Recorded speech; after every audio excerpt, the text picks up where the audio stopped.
আমি প্রথমে একটা বিষয় ক্লিয়ার করে দেই যে আমরা স্বামী স্ত্রী থাকি বা বয়ফ্রেন্ড গার্লফ্রেন্ড থাকি, যেই হোক আমরা বড় হতে চাই, নিজেই বড় হতে চাই।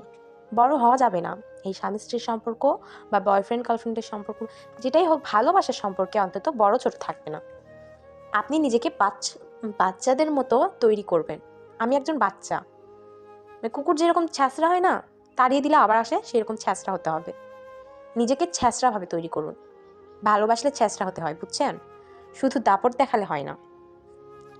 আপনি ভালোবাসছেন অথচ ছ্যাঁচড়া হবেন না, আপনি বড় হয়ে থাকতে চান, এটা কিন্তু ঠিক না।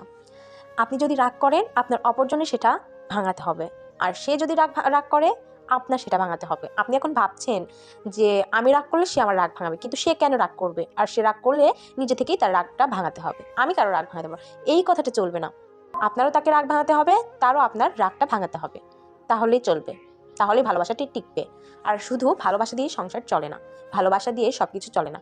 একটা ভালোবাসে থাকতে হয় অনেক কিছু। তো চলুন একটা গল্প শুনে আসা যাক। একটা দম্পতির ঝগড়া হয়েছে।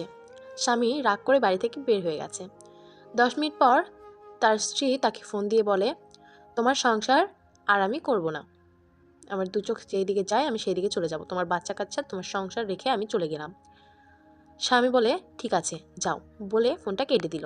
এটাকে বলে বিশ্বাস। দুপুরে স্বামী বাসায় ফিরে দেখে স্ত্রী কোথাও যায়নি, বাসাতেই আছে, আর রান্না বান্না করে টেবিলে খাবার সাজিয়ে রেখেছে। এটাকে বলে মায়া। এরপর দুজন দুই রুমে মন খারাপ করে শুয়ে আছে, কারো কোনো কথা নেই, কেউ কাউকে খেতেও ডাকছে না, নিজেও খাচ্ছে না।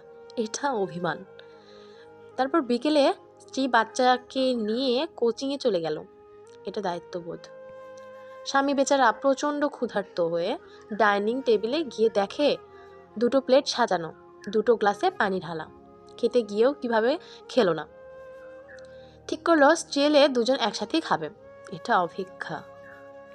বাথরুমে এসে স্ত্রীর মোবাইলে টেক্সট করলো, তুমি যে কারণে খেতে পারোনি, আমিও সেই কারণেই খেতে পারিনি। এটা হলো ভালোবাসা। শুধু ভালোবাসা দিয়ে সংসার টেকে না। সংসার টিকিয়ে রাখার জন্য দরকার বিশ্বাস, মায়া, অভিমান, দায়িত্ববোধ এবং অপেক্ষার। তাই সবাই নিজেদের নিজেদের মধ্যে এই কয়েকটা জিনিস অবশ্যই রাখবেন। কেননা একটা সংসারে শুধুই ভালোবাসা দিয়ে চলে না, শুধু ভালোবাসা থাকলেই চলে না। সবাই চেষ্টা করবেন একে অপরের মন বোঝার, একে অপরের খেয়াল রাখার। শুধু নিজেরটা বুঝবেন না। আপনি রাগ করেছেন, সেটা আপনার